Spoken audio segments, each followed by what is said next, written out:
La psychologie cognitive est une branche bien spécifique de la psychologie qui va s'intéresser au développement logique de la pensée de l'enfant, de l'adolescent et de l'adulte. C'est-à-dire que pour se construire, un individu va franchir un ensemble d'étapes et par là même mettre en place tout un ensemble d'outils dans sa pensée qui vont lui permettre d'élaborer le monde dans lequel il vit, mais aussi d'appréhender les apprentissages de la meilleure des façons possibles. Or, il s'avère que certains enfants, certains adolescents, ne mettent pas en place les outils qui devraient se présenter et que l'école va solliciter dans le contexte des apprentissages scolaires. La psychologie cognitive vise donc à identifier le mode de fonctionnement de la pensée de l'enfant, de l'adolescent, de l'adulte, de pouvoir identifier et de voir les outils qui sont présents ou absents.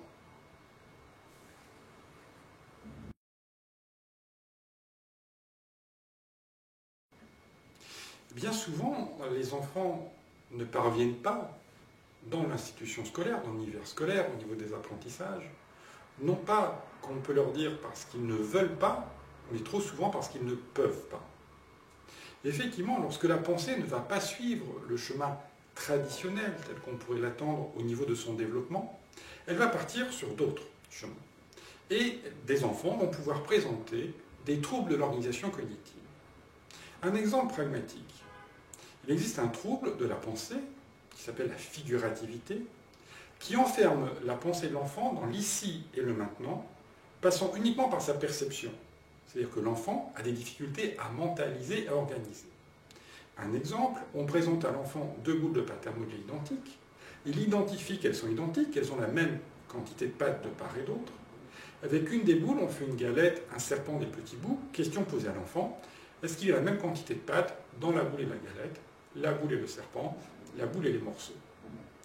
Avant 6 ans, l'enfant va pouvoir dire « Non, il y a plus dans la boule parce qu'elle est plus grosse. » Comment est-ce que tu le sais? Je le vois. Sa connaissance passe par sa perception, et sa perception lui indique que la boule étant beaucoup plus grosse, elle contient plus de pâte que la galette. L'état initial d'égalité a totalement disparu dans sa pensée. À partir de 6 ans et demi, 7 ans, l'enfant va commencer à argumenter et expliciter le fait que ça ne change pas, parce qu'on n'a pas enlevé, pas rajouté de pâte, parce que la galette est plus large, mais la boule plus haute, parce qu'on peut refaire la boule du début. C'est-à-dire que progressivement, il va mettre en place ce qui a été appelé la réversibilité mentale, la capacité de passer d'un état initial à un état final, et de revenir de cet état final à l'état initial. Cette opération mentale est une des opérations qui va servir dans le contexte des acquisitions scolaires. C'est ce qui va connecter l'ensemble des systèmes inverses. Addition, soustraction, multiplication, division, singulier, pluriel, masculin, féminin. Or, des enfants qui sont pris dans cet état de figurativité, à 7, 8, 9, 10 ans, continuent à dire qu'il y a plus dans la boule parce qu'elle est plus grosse. Cette réversibilité mentale n'apparaît pas, et ils vivent dans un monde qui ne cesse de se modifier en permanence. On imagine sans peine toutes les difficultés qu'ils vont pouvoir rencontrer lorsqu'ils sont confrontés aux acquisitions de lecture, d'écriture ou de comptabilisation. La psychologie cognitive vise donc à identifier la présence d'un trouble de la pensée, mais au-delà de cette identification, le fait de pouvoir le solutionner.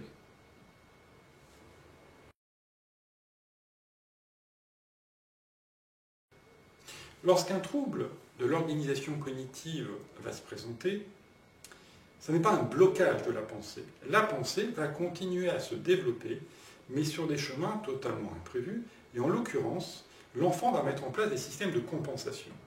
Et c'est bien aujourd'hui ce qui nous permet de dissocier ce qui va être caractérisé, ce que l'on va appeler comme étant une déficience mentale, d'un trouble de l'organisation cognitive. Dans le cas d'une déficience mentale, la pensée de l'enfant ne met en place aucun système de compensation.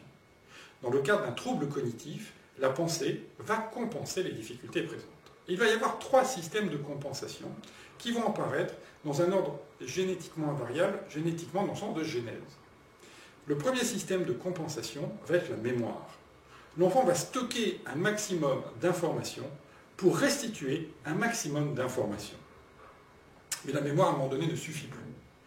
Deuxième système de compensation qui va émerger, ce qu'on a appelé les systèmes de schématisme qui vont apparaître dans la pensée. Un schématisme est une astuce logique qui apparaît, que l'enfant va activer et qui va fonctionner. Mais le schématisme n'est pas généralisable. Le schématisme fonctionne sur un cas spécifique. Lorsque les schématismes auront trouvé leurs limites, un troisième niveau de compensation va apparaître, celui des régulations affectives. Concrètement, des réactions émotionnelles qui vont être extrêmement fortes. Le principe de la pensée étant le suivant. Si je ne peux pas solutionner le problème, je réadapte le problème à ma pensée. Exemple, dans une classe, lorsque l'on va voir un jeune qui va, lorsqu'ils le disent eux-mêmes, péter un câble, s'énerver, l'enseignant va se cibler sur l'énervement du jeune et l'exclure de la classe, et pas du tout sur le fait qu'il vient peut-être de lui poser une question que ce jeune n'a pas pu solutionner parce qu'il n'était pas en mesure de le faire. Et en fait, ce qui se présente à ce moment-là, c'est que le système cognitif défaillant reste en état d'équilibre, et c'est le système affectif qui prend le dessus qui, lui, crée un déséquilibre. Il va de soi que ces systèmes de compensation peuvent apparaître à n'importe quel âge. On a des enfants qui, à 8 ans, sont déjà dans des régulations affectives. Des adolescents qui, à 16 ans, sont dans des schématismes. Tout va dépendre du chemin de vie, du parcours de vie, des expériences vécues, sachant que, nous sommes bien d'accord sur le principe, à chaque fois qu'un nouveau niveau de compensation est atteint, c'est une dégradation de la pensée qui se présente.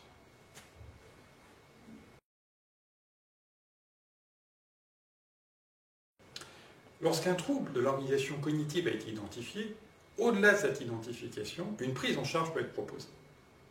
Un terme est devenu très à la mode depuis le début des années 2000, la remédiation cognitive. Remédiation cognitive qui couvre aujourd'hui un petit peu tout. Cela va du soutien scolaire jusqu'à véritablement un accompagnement spécifique sur la réorganisation des structures logiques de la pensée.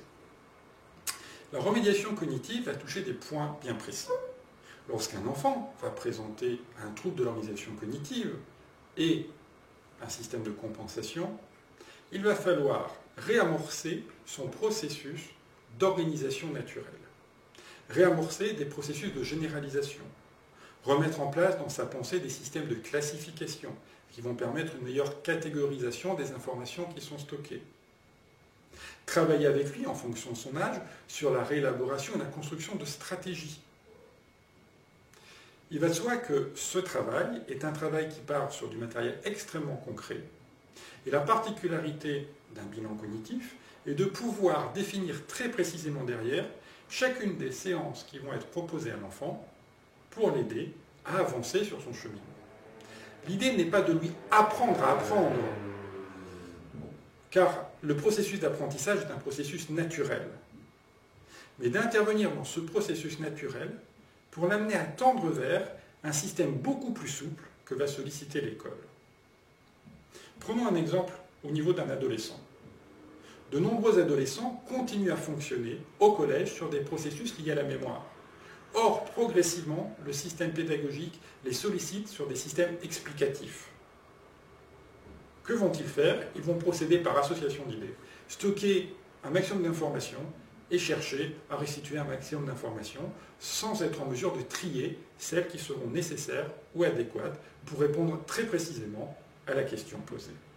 La remédiation cognitive va les aider, à travers la mise en place de ces systèmes de classification, à mieux structurer, organiser leur pensée, mais par là même leur quotidien et leur vécu. Car au-delà d'être une aide technique et instrumentale, la remédiation cognitive touche aussi le registre affectif, car nous intervenons à un niveau bien spécifique, celui du processus naturel de développement de la pensée, sur lequel nous allons pouvoir intervenir et repositionner de nouvelles structures, de nouvelles formes d'organisation qui serviront tout aussi bien dans le contexte de la sphère affective que cognitive, et par là même accroître la capacité d'adaptation de l'enfant ou de l'adolescent face au réel dans lequel il vit, et notamment face à l'institution scolaire.